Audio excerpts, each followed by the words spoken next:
Guys, magandang umaga sa inyo lahat. Ayan.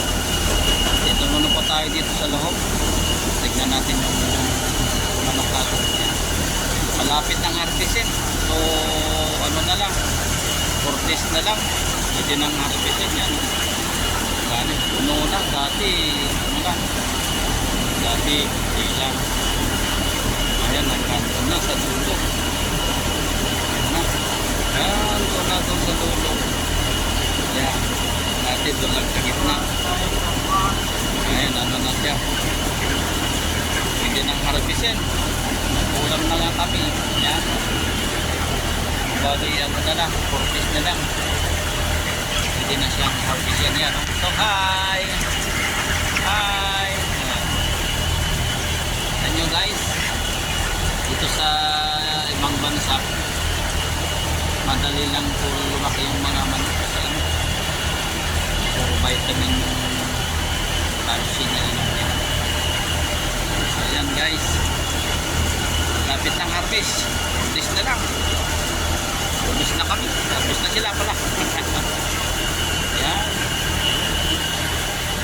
kung ganda na doon sa dulo, puno na. Ayan, ganda na sa dulo.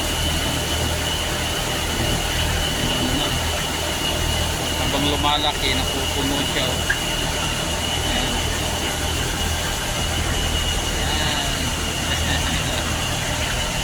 Ayan guys. Ayan.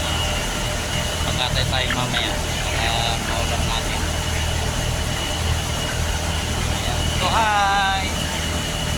Ayan. Higit 1 kilo na yan.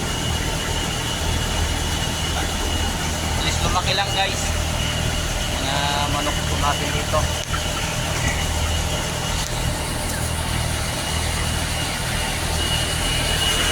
So hi Big Sam. Hi. Ayan, mga trabante, tabakain po ng manok nito. Yan, pagkataon naman po dyan, palike na lang po ang video natin para yan, subscribe na lang din po guys.